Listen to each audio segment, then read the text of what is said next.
convidar você a abrir a sua Bíblia no livro de Daniel.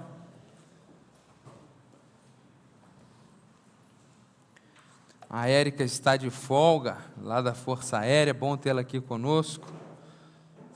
A Érica não só na Força Aérea, mas seguindo aí, já virou uma questão familiar, né? Competindo lá nos Jogos Militares, ganhando medalhas, coisa boa. Seguindo os passos aí do irmão. Deus abençoe você, viu, Érica?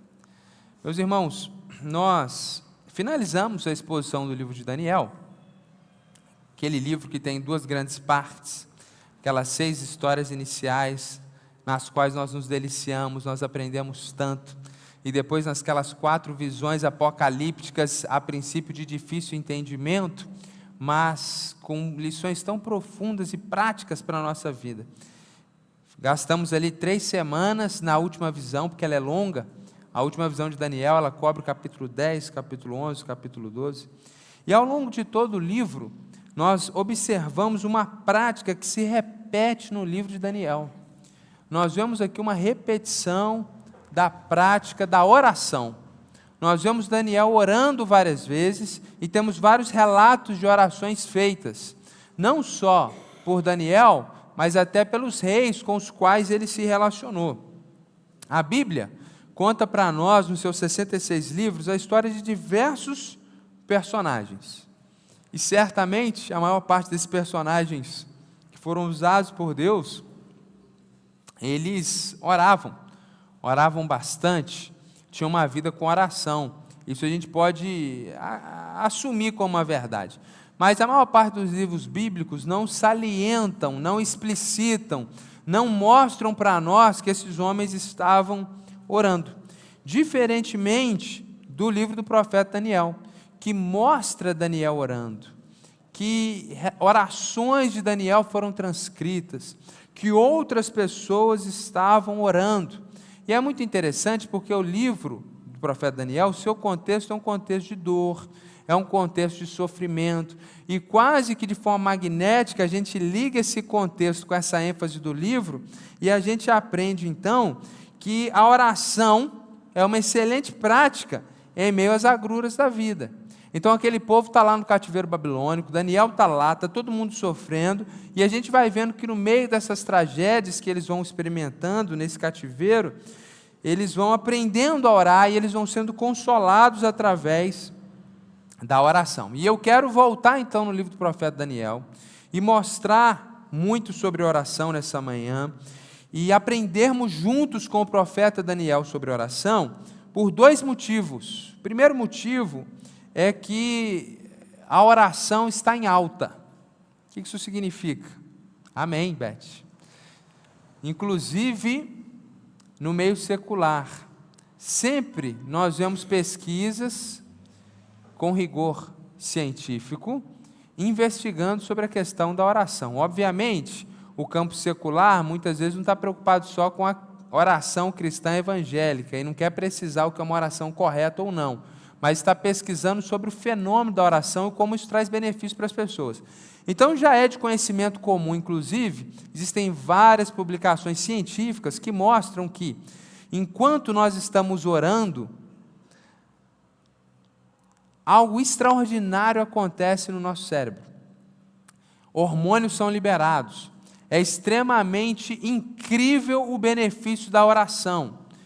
Exames de imagem mostram atividade cerebral extremamente benéfica para o ser humano enquanto ele está orando. Isso não é novidade, existem muitos artigos que apontam nesse sentido e nessa direção. A novidade está, que eu ouvi recentemente, num vídeo curto, de um psiquiatra falando de uma nova pesquisa, onde eles investigaram algo incrível.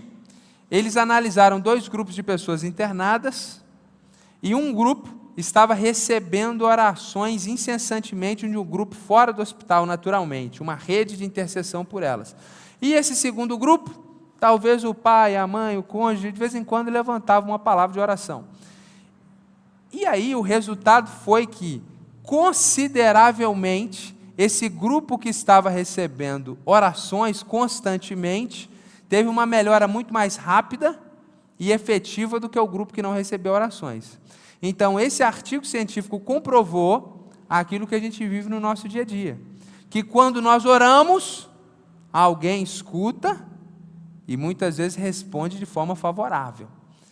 Então eles não creem no nosso Deus ainda, mas é um artigo, uma publicação muito interessante que mostra e aponta onde aquilo que a gente tem experimentado ficou claro e evidente, até mesmo para quem não crê, que existe algo quando as pessoas oram. Então a oração está em alta.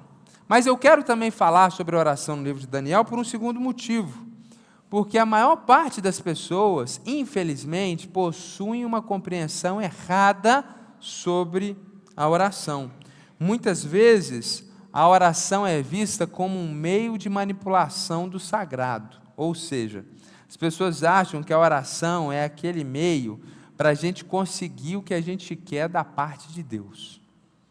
E se nós orarmos dessa forma ou daquela outra forma, nós vamos conseguir aquilo que a gente precisa. E alguns pastores, com uma ousadia além do que deveriam ter, propõem até alguns caminhos, como aquele onde nós somos incitados a determinar coisas para Deus, onde nós somos incitados a sermos muito efetivos com Deus. E as pessoas vão tendo uma ideia equivocada de oração, pensando que se eu disser as palavras certas, se eu usar a entonação correta, se eu tiver um nível tal de fé, Deus vai atender o que eu estou querendo. Ou talvez nem Deus vai atender, mas alguma coisa vai acontecer, os astros vão se alinhar e a minha petição vai ser ouvida. Isso é uma ideia muito equivocada de oração. Essa ideia de algo automático. Eu faço alguma prece, alguma reza, alguma oração e algo vai acontecer. Então a gente quer clarificar também nessa manhã, olhando para a vida de Daniel, sobre a oração. Então vamos ao texto bíblico, a gente vai ler mais uma vez, Daniel capítulo 9, de 1 a 19. Hoje eu vou ler na Nova Versão Internacional. André, será que tem como você voltar? Esqueci de te dar essa informação, André, me perdoa, viu? Daniel capítulo 9, de 1 a 19, na NVI.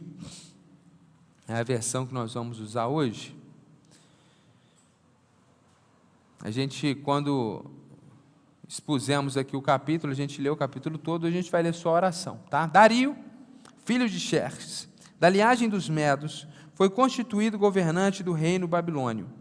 No primeiro ano do seu reinado, eu, Daniel, compreendi pelas Escrituras, conforme a palavra do Senhor dada ao profeta Jeremias, que a desolação de Jerusalém iria durar 70 anos.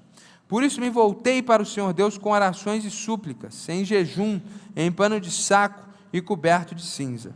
Orei ao Senhor, o meu Deus, e confessei: ó Senhor, Deus grande e temível, que mantens a tua aliança de amor com todos aqueles que te amam e obedecem os teus mandamentos. Nós temos cometido pecado e somos culpados. Temos sido ímpios e rebeldes e nos afastamos dos seus mandamentos e das tuas leis. Não demos ouvido aos teus servos, os profetas, que falaram em teu nome aos nossos reis, aos nossos líderes, aos nossos antepassados e a todo o teu povo. Senhor, tu és justo e hoje estamos envergonhados. Sim, nós, o povo de Judá, de Jerusalém, de todo Israel, tanto os que estão perto como os que estão distantes, em todas as terras pelas quais nos espalhaste por causa da nossa infidelidade para contigo. Ó Senhor, nós e os nossos reis, nossos líderes e nossos antepassados estamos envergonhados por termos pecado contra Ti. O Senhor nosso Deus é misericordioso e perdoador, apesar de termos sido rebeldes. Não te demos ouvidos, Senhor nosso Deus, nem obedecemos às leis que nos deste por meio dos teus servos, os profetas. Todo Israel transgrediu a tua lei e se desviou, recusando-se a te ouvir. Por isso, as maldições e as pragas escritas na lei de Moisés, servo de Deus, têm sido derramadas sobre nós, porque pecamos contra ti. Cumpriste a palavra proferida contra nós e contra os nossos governantes, trazendo-nos grande desgraça. Debaixo de todo o céu jamais se fez algo como o que foi feito a Jerusalém. Conforme está escrito na lei de Moisés, toda essa desgraça nos atingiu, e ainda assim não temos buscado o favor do Senhor, o nosso Deus, afastando-nos de nossas maldades e obedecendo à tua verdade. O Senhor não hesitou em trazer desgraça sobre nós, pois o Senhor, o nosso Deus, é justo em tudo o que faz. Ainda assim, nós não temos dado atenção. Ó Senhor nosso Deus, que tiraste o teu povo do Egito com mão poderosa e que fizeste para ti um nome que permanece até hoje. Nós temos cometido pecado e somos culpados. Agora, Senhor, conforme todos os teus feitos justos, afasta de Jerusalém, da tua cidade, do teu santo monte, a tua ira e a tua indignação. Os nossos pecados e as iniquidades dos nossos antepassados fizeram de Jerusalém e do teu povo objeto de zombaria para todos os que nos rodeiam. Ouve, nosso Deus, as orações e as súplicas do teu servo. Por amor de ti, Senhor, olha com bondade para o teu santuário abandonado. E inclina os teus ouvidos, ó Deus, e ouve.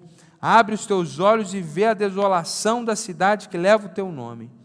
Não te fazemos pedidos por sermos justos, mas por causa da tua grande misericórdia. Senhor, ouve. Senhor, perdoa. Senhor, vê e age. Por amor de ti, meu Deus, não te demores, pois a tua cidade e o teu povo levam o teu nome. No verso 1 até o verso 4, nós vemos que o profeta Daniel, já agora vivendo um momento diferente ali na Babilônia, apesar de estar no mesmo local, ele já está agora sob a liderança de um outro governo, de um outro império, que é o governo Medo-Persa. Ele, Daniel, agora compreende, estudando os livros antigos, e aí muito possivelmente ele tinha cópias ali dos profetas antigos, os livros do Antigo Testamento que já tinham sido escritos. A gente não sabe quantos ele tinha, mas certamente, muito possivelmente, ele tinha ali os 5 primeiros livros da Bíblia, que são os livros de Moisés, e muito possivelmente, ou certamente, ele tinha ali também o livro do profeta Jeremias.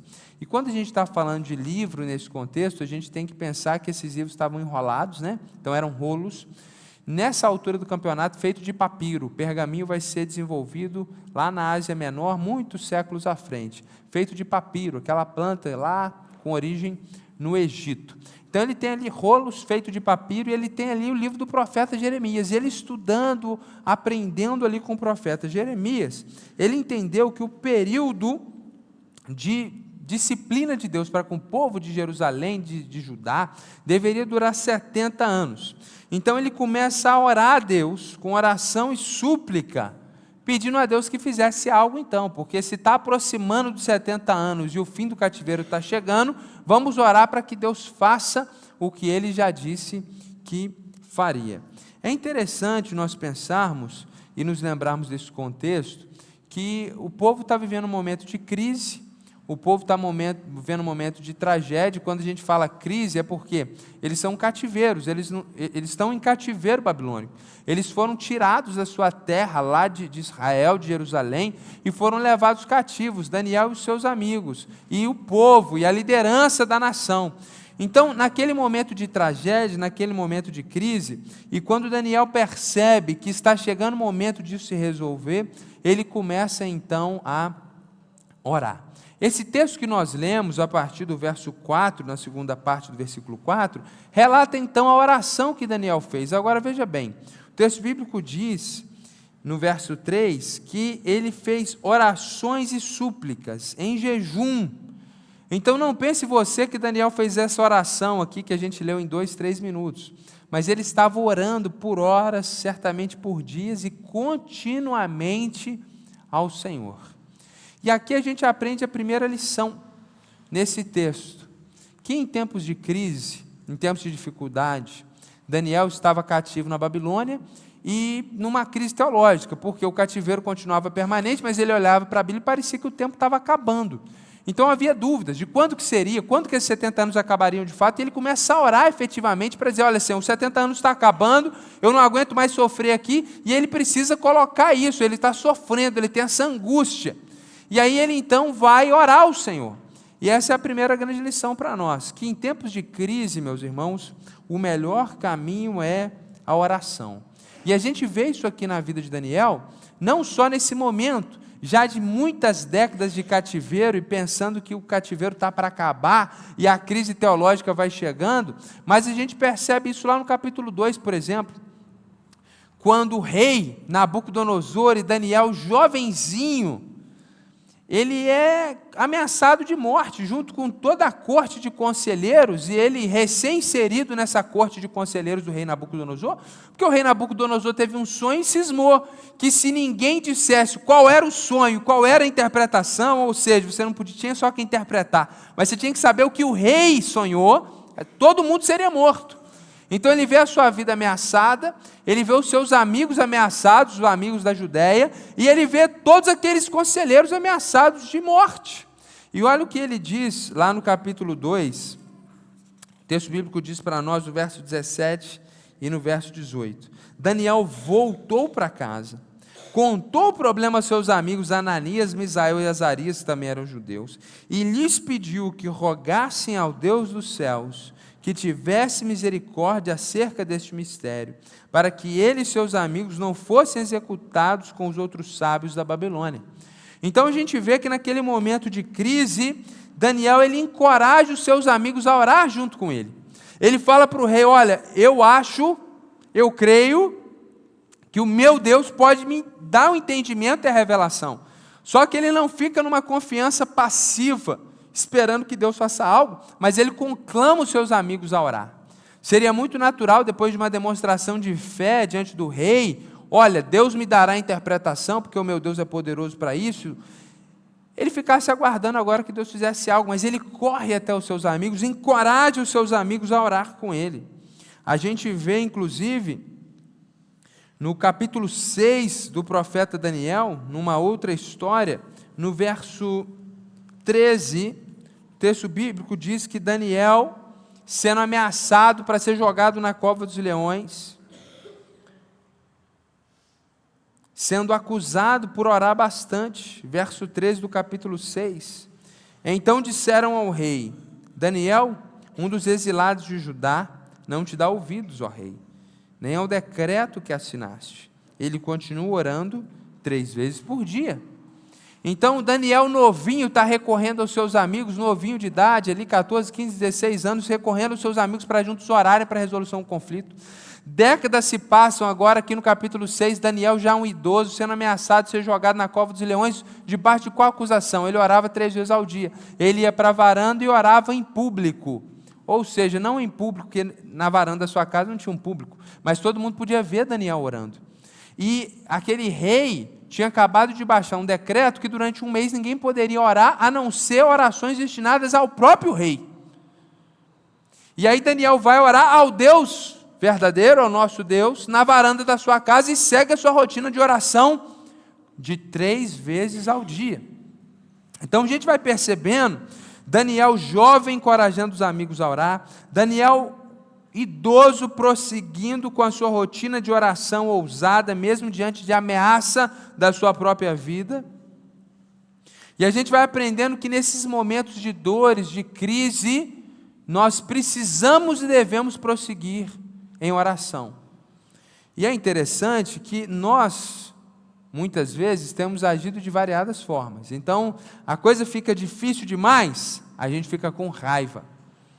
E às vezes até com raiva de Deus. E no lugar de orar mais, passamos a orar menos. Como é comum, diante do luto, as pessoas passarem meses sem orar. Isso já virou para mim uma coisa corriqueira. Geralmente, quando a gente aconselha irmãos que perdem alguém da família, eles passam meses sem orar. Inclusive, já é profilático para você não agir da mesma forma. Porque alguns nesse processo se perdem. Depois não conseguem falar com Deus nunca mais, porque a distância ficou muito longe. Por que isso acontece? Porque as pessoas estão com raiva de Deus. Porque Deus, afinal de contas, é quem dá vida, quem ressuscita. E aí, quando vem uma perda nessa magnitude, aquele sentimento de abandono de Deus é tal que as pessoas ficam com raiva de Deus. E tem gente que fica com raiva de Deus por coisas até menores. E aí, no lugar de orar mais, passam a orar menos. Muitas vezes vão procurar sublimar os seus problemas em analgésicos, remedinho para dormir, negocinho para dormir com múltiplos significados, tá bom? Com múltiplos significados. Outro analgésico comum do nosso tempo é séries.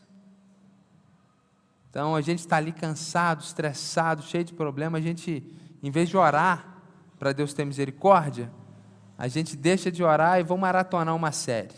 Estou com muito problema, tenho que esquecer meus problemas.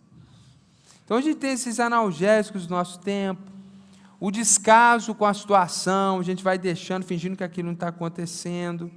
Então, muitas vezes, no lugar da crise, do problema, naquele momento que a gente precisava orar mais, a gente acaba orando menos. Por quê? Porque a gente é mau. Porque o nosso coração, ele é enganoso. E no lugar de a gente se aproximar mais de Deus e procurar a ajuda do Senhor, a gente acaba se isolando e a gente esquece que oração é um diálogo. E quando você ora, você não está sozinho. Você está dialogando com o Senhor, que em Cristo Jesus, para aqueles que creem, adotou você como filho dele.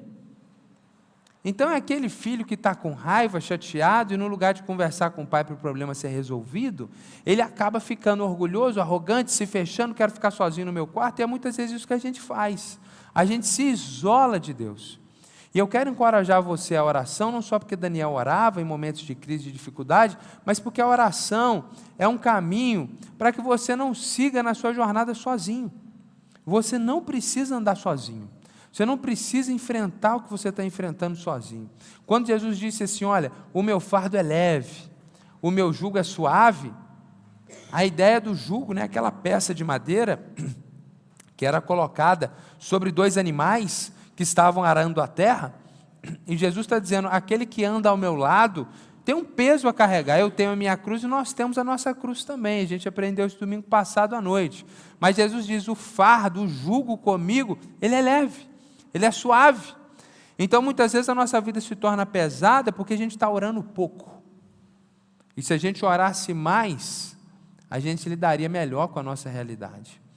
Lutero, quando ele tinha muitos afazeres e muitos desafios, e esse homem estava lutando contra a hegemonia católica romana, esse homem estava traduzindo os originais da Bíblia para o alemão, que era um alemão que não existia, haviam diversos dialetos dentro da língua alemã, e ele precisa traduzir para esse idioma, num tempo em que a linguística, a filologia, estava muito menos evoluído do que no tempo de hoje. Esse homem estava liderando um movimento protestante. Esse homem tinha guerras tremendas, e a biografia dele diz que quando ele tinha muito para fazer, ele acordava mais cedo, para orar horas a mais do que o de costume, para que ele pudesse enfrentar tudo que ele tinha pela frente.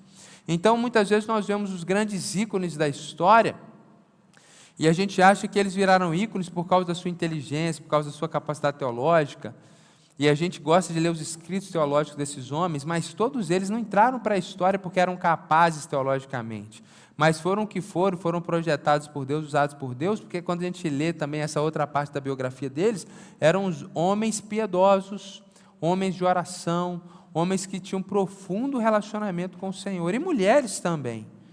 Então, gente, quando nós estamos diante de dificuldades, melhor do que ficar com raiva, melhor do que buscar analgésicos, entorpecentes para a nossa alma, o melhor caminho é a oração.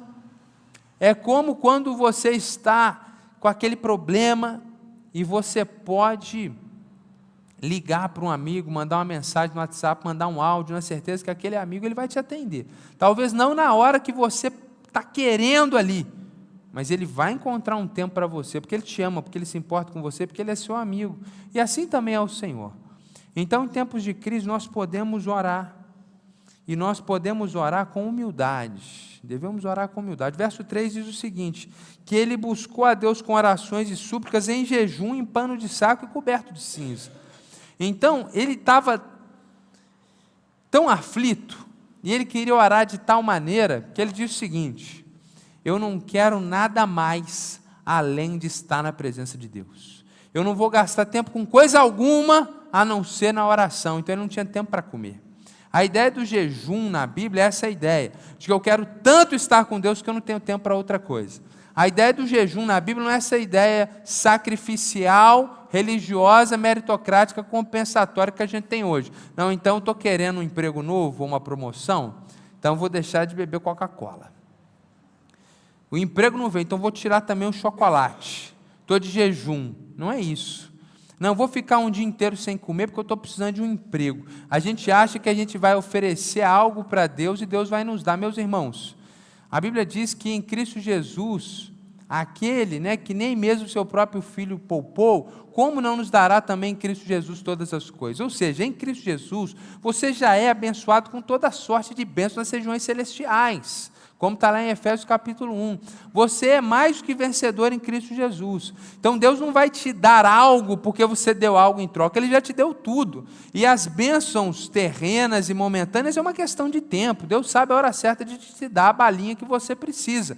Agora, é importante você entender, então, que tendo tudo em Cristo Jesus, estando plenamente satisfeito e abençoado espiritualmente, as questões do dia a dia, elas não vêm porque a gente faz sacrifício. Então, o jejum não é uma moeda de troca. Jejum bíblico é, eu preciso tanto da presença de Deus, eu estou tão angustiado, eu estou tão aflito, o meu problema é tão grande que eu só preciso e eu só posso orar, eu não tenho tempo para mais nada. Eu não quero falar com ninguém, eu não quero ficar resolvendo problema no telefone, eu não quero falar para os meus 30 amigos, eu não quero ir para a rede social contar para o planeta que eu estou me sentindo sozinho, eu quero estar com Deus, eu quero estar com Deus de tal forma que eu não tenho tempo nem para comer. Então, o jejum que tem valor não tem a ver com quantas horas você fica sem comer, tem a ver com quantas horas você fica em oração. Então, mais vale você acordar e não comer, não beber e ficar orando até a hora do almoço, do que ficar 3 dias sem comer e orando 30 minutos. Então, a questão do jejum é qualitativo e não quantitativo. Então, quando a gente vê o jejum, é também um ato de humilhação. Por isso que a palavra jejum vem acompanhada de pano de saco. Daniel era um homem importantíssimo dentro daquele império e que não aparecia em público de qualquer maneira. Tinha roupas importantes que mostravam sua nobreza e a sua posição dentro do governo. Então, quando ele põe pano de saco, é roupa de pano de chão, para dizer para Deus, Deus, na tua presença, eu não sou nada. Ainda que as pessoas tenham me dado poder aqui na terra, eu sei que isso veio do Senhor e eu me humilho diante do Senhor. E ele diz até que ele é coberto de cinza.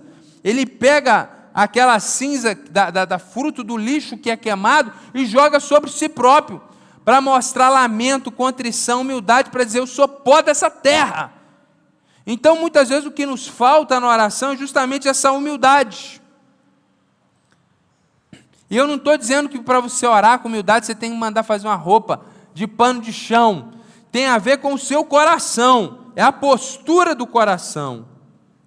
É interessante que no capítulo 10, em um outro momento histórico, no 3º ano do rei Ciro, verso 1 do capítulo 10, Daniel, chamado Beltesazar, recebeu uma revelação. A mensagem era verdadeira e falava de uma grande guerra. Na visão que teve, ele entendeu a mensagem. Naquela ocasião, eu, Daniel, passei 3 semanas chorando.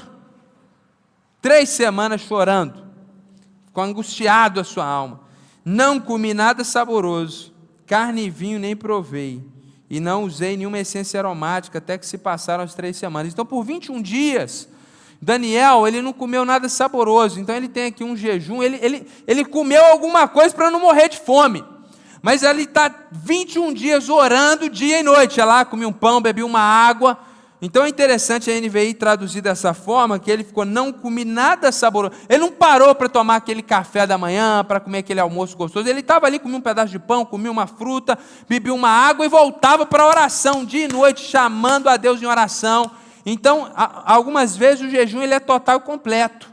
Outras vezes o jejum é uma limitação de alimento, porque você está focado na oração. Mas o que eu quero destacar com isso? Que Daniel ele não só tinha uma vida de oração, mas essa oração não era uma oração só, vou orar 3 vezes ao dia na minha varanda. Mas muitas vezes ele se humilhava do Senhor de tal maneira que ele se fechava, e aqui ele se fecha por 3 semanas. Isso é inconcebível para o homem contemporâneo, pensar em tirar férias do trabalho para ficar orando 3 semanas.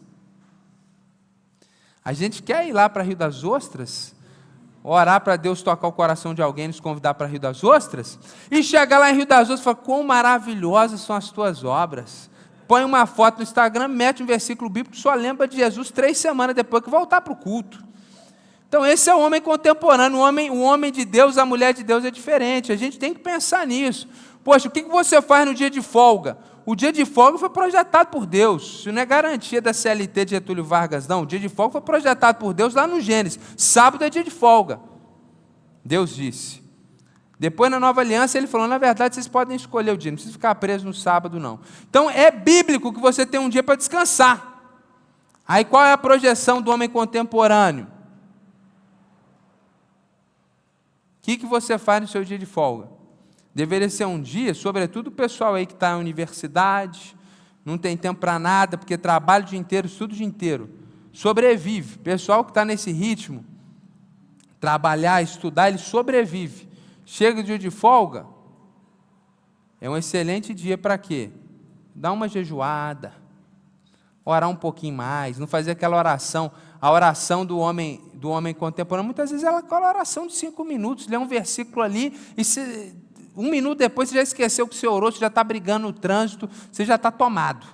Então é importante no seu dia de folga, deixa eu jejuar um pouquinho aqui, deixa eu ficar aqui com Deus mais um pouquinho, né?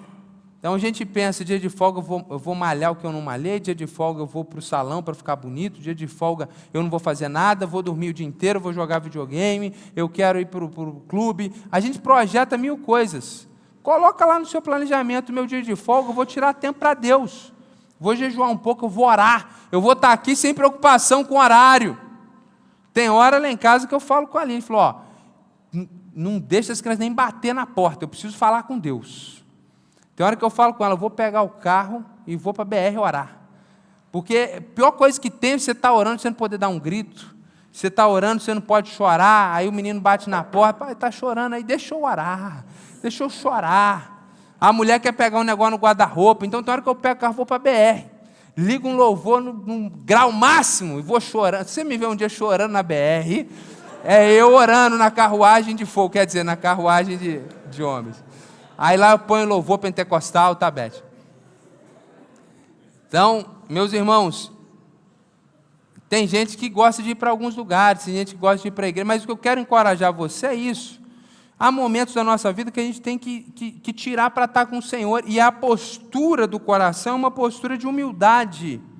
A gente vê essa prática de humildade de Daniel quando ele jejua, quando ele põe essa roupa, e não necessariamente você tem que pôr uma roupa de oração. A gente tem muito misticismo assim, né? Eu já tive em igrejas que tem uma sala de oração, aí tem a pessoa que manda fazer uma roupa de oração. Eu mesmo uma vez, quando eu era amigo de algumas pessoas aí, pastor Rafael, mandei fazer uma roupa de pano de chão. E aí eu ia orar, eu punha aquela roupa. Quer dizer, Deus não está preocupado se você vai vestir roupa de pano de chão, roupa da promoção, roupa de marca, isso para Deus não é nada. Deus está preocupado com o coração, porque o que acontece? Muitas vezes a nossa postura diante de Deus não é uma postura humilde. Olha a oração de Daniel. Gente, Daniel, a gente falou isso aqui na semana passada, eu acho. A gente vê para Moisés fica bravo com Deus, dá uma pancada na rocha. Davi manda matar os outros para ficar com a mulher do outro. Salomão, no final, Davi, o cara teve 700 mulheres. Eu não tenho nem o que definir. O que é esse homem? É adúltero? Não, ele tem 700 mulheres, 300 concubinas de plantão. Então, a gente vê os homens de Deus, eles erraram muito. Abraão, mentiroso, covarde. É muito complicado. Agora, se olha para a vida de Daniel, 0. Qual é a acusação na vida de Daniel? 0. Claro que ele pecou, porque todos pecaram. Mas a história de Daniel é uma história ilibada. E Daniel não é um monge, não. Daniel tem um cargo político. Quantas vezes a gente não fala isso? É impossível um cristão entrar para a política e não se corromper. Pois Daniel estava em altas posições dentro do governo, de vários governos, não só do PT, do Bolsonaro, ele estava em todos esses governos, sendo um homem santo, fiel, não tem uma vírgula para te falar de Daniel. Daniel é um homem importantíssimo, e esse homem vai orar e fala, Deus, nós pecamos, nós erramos. Ele tem um coração humilde diante do Senhor, e a gente que não vale um centavo, chega para Deus para reclamar, chega para Deus para exigir, chega para Deus, eu não estou entendendo. Aí as pessoas reclamam, Deus não está falando comigo. Que bom que Deus não está falando com você, porque se Ele fosse falar o que você precisa ouvir, porque quando Deus falava com Daniel, tinha hora que Daniel até desmaiava. Eu acho que se Deus falasse com a gente o que a gente precisa ouvir, e se Ele respondesse toda a oração nossa, olha, essa igreja ia ficar meio vazia, porque eu acho que se a resposta de Deus deixava Daniel desmaiado, imagina a gente que ia matar todo mundo. Então, a gente tem que ter esse entendimento de humildade. Então, a gente não pode chegar para Deus achando que a gente merece algo. Tem um pregador clássico no Brasil que ele tinha uma oração clássica, que foi repetida muitas vezes por jovens imaturos como eu, por exemplo, em determinado momento da minha vida, e ele orava assim: Senhor, se ainda eu tenho crédito no céu contigo, Senhor. Meu irmão, que papo é esse de crédito no céu? Se não fosse o sangue de Jesus, nem crédito tem, nosso nome está no SPC, no Ceará, não tem Ciro Gomes que tira o nosso nome de lá. É só o sangue de Jesus para nos purificar. Ninguém aqui, quando... É engraçado isso, né? A gente acorda, não peca, nada assim grandioso, a gente chega para Deus com uma confiança danada. Se a gente tiver cometido algum pecado, a gente chega diante de Deus. Diante de Deus não muda nada, o nosso sentimento muda, mas Deus olha para a gente, é todo mundo merecedor do inferno. É o que Daniel está orando aqui várias vezes, você é justo, Senhor, e nós merecemos nada. Só que ao mesmo tempo, Deus não olha para a gente dessa forma, Deus está de braços abertos, porque toda a justiça que Ele tinha que derramar sobre nós, Ele já derramou sobre Jesus. Então, apesar da sua justiça, Ele nos olha com olhos de graça e de misericórdia, e Ele está desejoso de ouvir nossas orações, como um pai quer ouvir e se relacionar com seus filhos. Então, meus irmãos, nós podemos nos achegar até Deus, mas temos que nos achegar com humildade. Nada de determinar, nada de exigir, nada de achar que Deus é obrigado a fazer algo por nós. Então, no verso 5, por exemplo, ele fala, nós temos cometido pecado e somos culpados. Isso é humildade, é chegar diante de Deus. Tem gente que vai orar, Deus, eu estou sendo injustiçado. Deus, meu chefe, minha mulher, a gente sempre chega com demandas, achando que a gente tem razão e que o mundo está errado. Deus, por que o Senhor está permitindo? Como se Deus tivesse que permitir. Deus faz o que quer. Deus é Deus. A priori, isso é significado de ser Deus. Mas a gente chega insatisfeito, chateado. Então, só de você entender como orar, 80% dos seus problemas já acabam. Porque Deus não está devendo nada para você. Porque você é pecador. E se você não está merecendo isso que você está sofrendo, você merecia coisa pior que é o inferno. Então, é importante essa oração humilde. Senhor, nós somos pecadores. Pai, eu estou aqui para falar algumas coisas com o Senhor que eu não devia nem falar. E que o Senhor escute com misericórdia, porque senão o Senhor vai me fulminar. Então essa oração humilde, esse coração humilde diante do Senhor, ele é fundamental. Confessar as nossas culpas, reconhecer que nós somos pó dessa terra, reconhecer que Deus não deve nada para ninguém, reconhecer que Deus não é obrigado a fazer nada por você. Esse coração humilde precisa basilar nossa entrada na presença do Senhor. E aí no verso 7 e no verso 9 ele diz, tu és justo, a gente está envergonhado, ou seja, nós somos pecadores. Agora, verso 9, o Senhor nosso Deus é misericordioso e perdoador, apesar de termos sido rebeldes. Então a gente entra com humildade na presença do Senhor, com o coração, com a postura correta, a gente confessa, a gente se humilha diante do Senhor, mas a gente vai até a presença dEle, porque a gente confia na sua misericórdia, a gente confia na sua graça. A Bíblia diz que nós temos um advogado, que é o Senhor Jesus. A Bíblia diz que a gente não sabe orar como convém, mas o Espírito Santo intercede por nós. Então a Bíblia nos ensina que nossas orações são ouvidas pelo Pai, porque Jesus morreu no nosso lugar e o muro de distância foi desfeito e agora nós temos um caminho novo e vivo até o Pai, um acesso direto até o Pai, e o Espírito Santo nos ajuda na oração. Então enquanto a gente está orando, o Espírito Santo está traduzindo para o Pai, para Ele não fulminar a gente.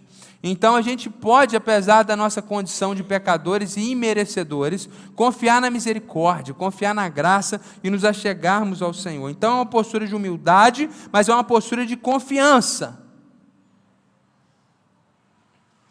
Você pode confiar que Deus é amor. Você pode confiar que o Senhor é bom e as suas misericórdias duram para sempre. Você pode confiar que Deus não só te escuta, mas Ele quer ouvir você, e Ele quer responder você, porque Ele é um Pai que se importa.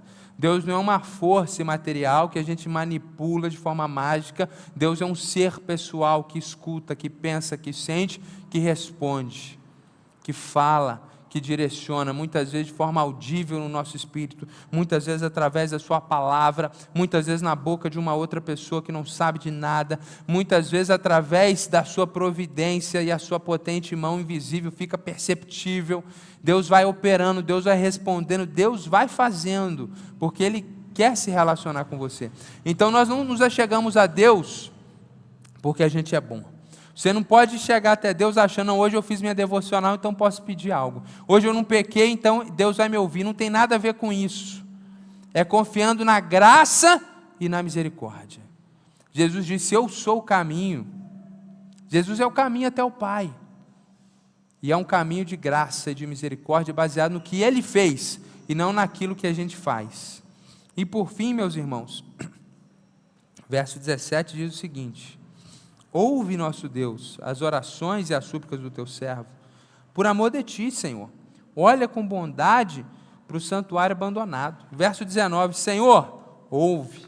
Senhor, perdoa, vê e age, por amor de ti. Não te demores. Porque a cidade e o povo levam o teu nome. Então, Daniel, ele está diante de uma situação de aflição, ele já está há muitas décadas de cativeiro na Babilônia. Daniel está em crise teológica, sem entender esse negócio dos 70 anos, ele quer entendimento, ele quer resposta, ele está na angústia, ele está aflito. Ele não chega... Olha que interessante, se ele fosse um neopentecostal contemporâneo, certamente ele ia pegar, Senhor, tua palavra diz, lá em Jeremias, porque o pessoal até gosta de dar aula de teologia para Deus, né? Tua palavra diz lá em Jeremias que, 70 anos, está na hora, cadê o movimento? Eu quero ver. Eu repreendo esses príncipes da Pérsia, eu repreendo esses demônios territoriais que estão aprisionando Jerusalém, é assim que eu oraria. Daniel, humildemente, ele chega para o Senhor, mas Daniel não vai colocar a causa dele pensando no benefício dele. Ele fala, Senhor, nós somos pecadores, e a sorte que o Senhor nos der, a gente não tem que exigir nada do Senhor, mas eu estou pedindo para o Senhor restaurar essa situação. Por quê? Porque o teu nome está sendo envergonhado. Então é incrível como ele não está preocupado com a sua questão, com a sua dor, mais do que com a glória de Deus. E é por isso que Tiago, no capítulo 4, verso 3, ele vai dizer o seguinte: pedis e não recebeis, porque pedis mal, para gastar nos seus próprios deleites. Tiago vai dizer isso. A gente pede pelos motivos errados. Então a gente está orando, Deus, eu quero um carro, Deus, eu quero uma casa, Deus, eu quero uma família, Deus, eu quero uma namorada, Deus, eu quero uma esposa, Deus, eu quero um marido, Deus, eu quero, papai, eu quero, mamãe, eu quero. A gente está pedindo para quê? Porque a gente quer ser feliz. Porque o centro do mundo é o nosso umbigo. Eu quero um emprego melhor para quê? Para eu ter mais acesso. Porque a gente acredita no mito da sociedade, que a felicidade é ter dinheiro, é ter pessoas ao nosso redor, é ter poder. E aí, que bom que Deus não nos responde nessa profusão da petição. Porque se Deus desse para a gente tudo que a gente pede, estava um monte de querubim decaído aqui. Porque o pouquinho que Ele dá, a gente já fica com síndrome de Lúcifer. Imagina se Ele desse tudo que a gente pedisse. O orgulho e a arrogância muito rapidamente nos corrompe. Meus irmãos, olha a oração desse homem. Olha a oração de Daniel, ele está orando, buscando a glória de Deus. Ele nem menciona a sua dor, seu sofrimento do povo. Ele está voltado buscando a glória de Deus. É por isso que em Mateus capítulo 6, Jesus falou, deixa eu ensinar vocês a orar. E ele começa, Pai nosso, que está nos céus. Mateus 6, verso 9. Santificado seja o teu nome. Então a primeira coisa para orar, buscar a santificação do nome de Deus. Em outras palavras, a gente ora para buscar a glória de Deus. A gente não ora só para a resolução dos nossos problemas, a gente ora para Deus fazer o que Ele quer na nossa vida, e enquanto Ele vai fazendo o que Ele quer na nossa vida, o nome dEle vai sendo exaltado na nossa vida. Esse é o motivo da oração. E se não ficou claro no verso 9, santificado seja o teu nome, Ele vai explicar o que é no verso 10. Venha a nós o vosso reino, versão católica. seja feita a vossa vontade, assim na terra como no céu. Então, o que é santificar o nome do Senhor? É que as nossas vontades não prevaleçam. É mais de ti, menos de mim, como a gente cantou aqui. Olha só, Deus, eu tenho aqui esse sonho, eu tenho aqui esse projeto, eu estou aqui com esse problema. Sinceramente, passar por essa enfermidade é muito ruim. Passar por essa privação que está me matando. Você pode abrir o coração para o Pai. Agora, Senhor, se possível, igual Jesus fez, afasta de mim esse cálice. Está difícil para mim.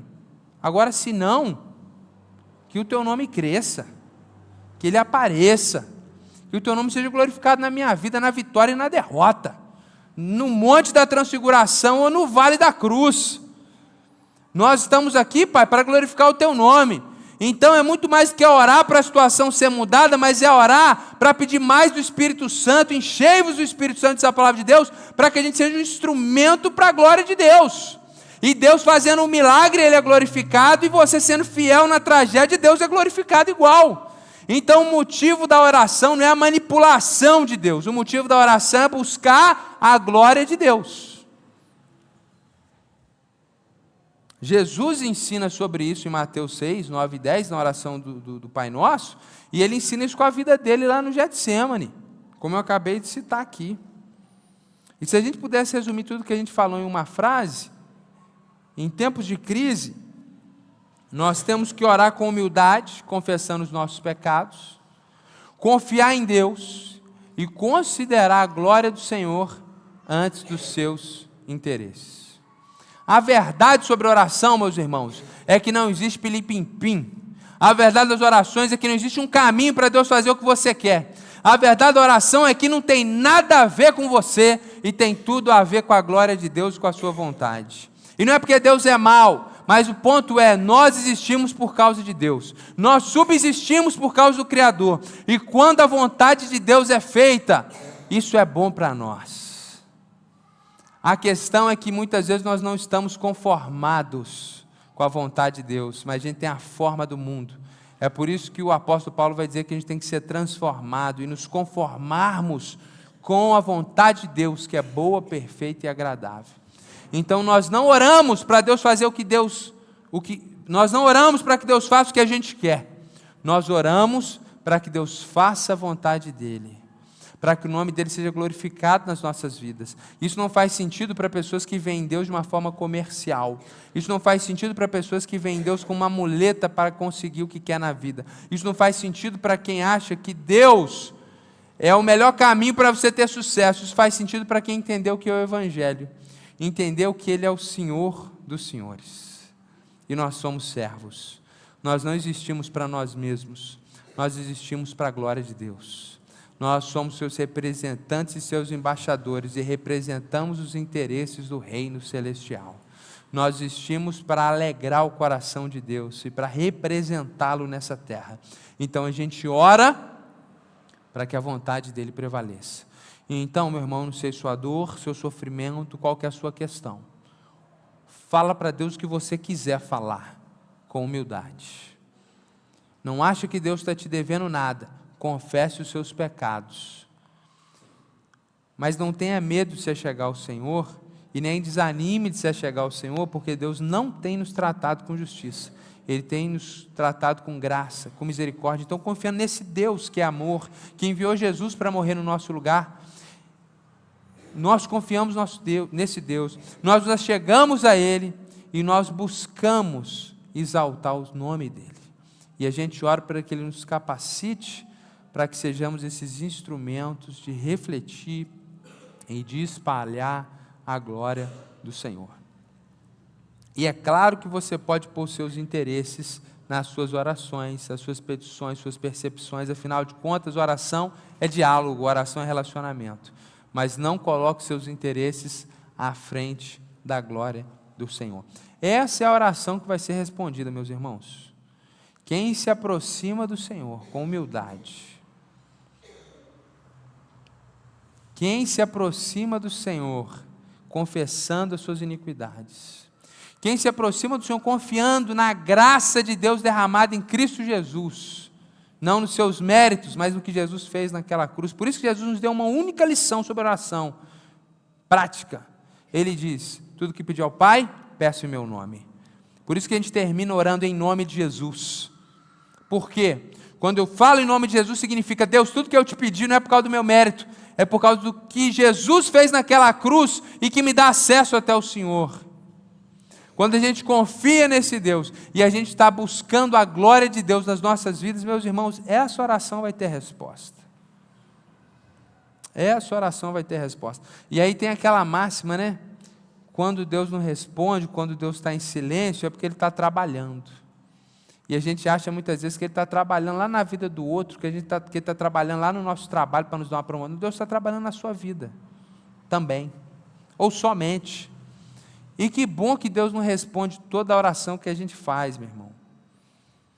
Porque eu fico pensando, às vezes, as pessoas às vezes são tão desrespeitosas com a gente, e chega e acha que tem que falar, e dá aquela, coração dá aquela batida forte, vem aquele sentimento, poxa, falta de respeito, a pessoa não sabe nem falar, não sabe nem pedir. E eu fico imaginando Deus conosco, a gente não sabe orar, a gente não sabe pedir. Quantas contradições ao longo da nossa vida, a gente pede uma coisa, daqui a pouco a gente pede outra. É por isso que o melhor é ter a oração um meio de relacionamento, de diálogo com Deus, onde a gente está envolvido num grande projeto que é buscar a glória de Deus. Então você fala das suas tragédias, você fala do seu sofrimento, mas dentro dessa perspectiva de buscar a glória do Senhor. E essa oração tem resposta. E se a gente tivesse mais tempo, mas eu prometo que eu finalizo aqui minha exposição em Daniel com essa, a gente poderia pegar essa oração de Daniel e mostrar que cada frase quase é uma citação de um texto do Antigo Testamento, impressionante. Daniel, ele ora à luz da sua compreensão de quem Deus era. Essa oração nos ensina sobre Deus. Nós devemos conhecer quem Deus é para poder nos relacionar com esse Deus. E aí, naturalmente, a nossa oração vai ser uma oração compatível com a vontade de Deus, e aí nós vamos nos relacionar corretamente com o Senhor. Por fim, meus irmãos, em momentos de crise, oremos com humildade, confessando nossos pecados, confiando na graça e na misericórdia de Deus que nos permite nos achegar, e vamos considerar a glória do Senhor antes dos nossos interesses. Essa é a verdade sobre a oração, e essa oração vai resolver muitos dos seus problemas.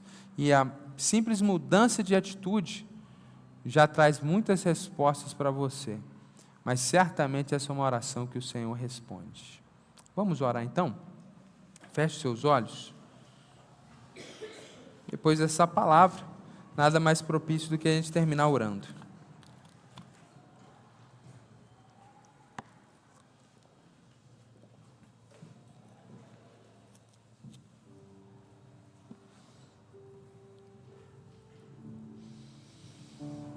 Senhor Deus, nós não somos melhores que os nossos pais, nós não somos melhores do que aquele povo de Israel, e não estamos num cativeiro por causa da Tua graça, por causa da Tua misericórdia, por causa da nova aliança. O Senhor é justo e na Tua justiça, se derramasses, ó Pai, a Tua indignação contra os nossos pecados, não teríamos o que argumentar contra o Senhor. Somos pecadores, temos pecado individualmente. Somos uma igreja, um grupo de pessoas que falham. Somos uma igreja falha, uma igreja de gente que peca. E ainda não somos a igreja que o Senhor deseja que sejamos. Tem misericórdia de nós, Senhor. Muito obrigado, porque em Cristo Jesus, apesar disso, o Senhor tem derramado graça sobre nós. O Senhor tem derramado misericórdia sobre nós. E nós podemos nos achegar e Te chamar de Pai, Senhor. Muito obrigado, porque o Senhor é um Deus de perto e não de longe. Muito obrigado, Deus, porque o Senhor ouve cada um dos Teus filhos. E antes, Deus, que haja em nós uma só palavra, o Senhor já contemplou a nossa necessidade. E certamente cremos que o Senhor não abandona os Teus filhos. Certamente cremos que o Senhor tem se importado com cada um aqui. Certamente cremos que o Senhor tem preparado todas as coisas para nós. E que o nosso coração seja esse coração humilde diante do Senhor. Deus, que o nosso coração seja um coração quebrantado diante do Senhor. Não estamos aqui para determinar, para te mostrar o melhor caminho, para exigir, mas para dizer: o Senhor é Deus sobre nossas vidas. Reconhecemos nossas fragilidades individualmente. Como igreja nós pedimos misericórdia e pedimos: Deus, venha o teu reino, seja feita a tua vontade sobre nós. Deus, nos encha com o teu Espírito Santo, nos dá poder espiritual para vivermos a tua vontade e darmos glórias na prova, Senhor, ou na vitória. Deus, em nome de Jesus Cristo, nos capacita a sermos discípulos fiéis, que não abandonam a sua cruz, mas abraçados com ela, glorifiquemos o teu nome, ó Pai. Deus, muda a nossa percepção da realidade, nos livra dessa mentira de que o propósito da nossa vida é o nosso sucesso, é deixar o nosso nome na história. Não, o nosso propósito é contribuirmos para a glória do Senhor.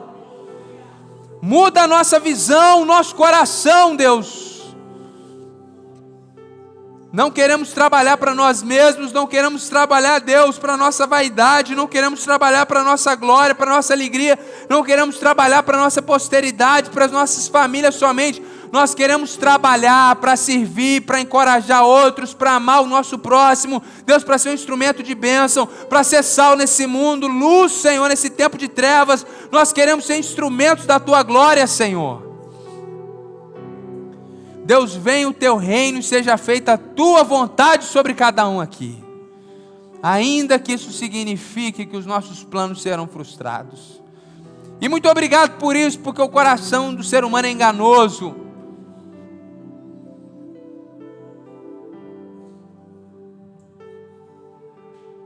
Muitos estão aflitos, muitos estão atribulados, muitos precisam do carinho, do afago do Senhor. E eu sei que isso o Senhor não nos tem negado, porque o Senhor nos ama, o Senhor é bom. O que falta muitas vezes é a fé, a percepção, porque o Senhor já tem derramado essa graça e esse amor. Muitas vezes o que falta é a percepção, porque a providência já está presente. Dá-nos a percepção, o coração correto. Deus, e nós nos humilhamos diante do Senhor, pedimos juntos por aqueles que têm sofrido em nosso meio, para que o teu nome seja glorificado nessas vidas. Sempre pediremos, porque tu podes, o milagre, a resolução, porque ninguém gosta de sofrer.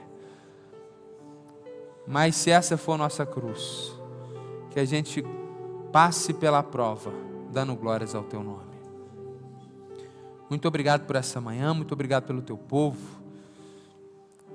Nos ajuda a ter uma vida de oração, nos ajuda a descansar em oração. Não deixe que a oração se torne uma reza e um ato de pura religiosidade. A gente quer ter relacionamento, intimidade contigo. A gente quer falar e a gente quer ouvir. A gente quer estar com o Senhor e não se enfadar. A gente quer ter expectativa de estar na tua presença, Senhor. Que o Senhor levante nessa igreja um povo de oração. Que os anciãos não vivam só para as suas enfermidades, para os seus netos, para as viagens, mas para estar com o Senhor. Que os jovens não investam todo o seu tempo nos seus projetos de vida, mas investam tempo no Senhor. Nos ajuda a ser um povo que caminha contigo, Pai. Em nome do Senhor Jesus que nós oramos. Amém.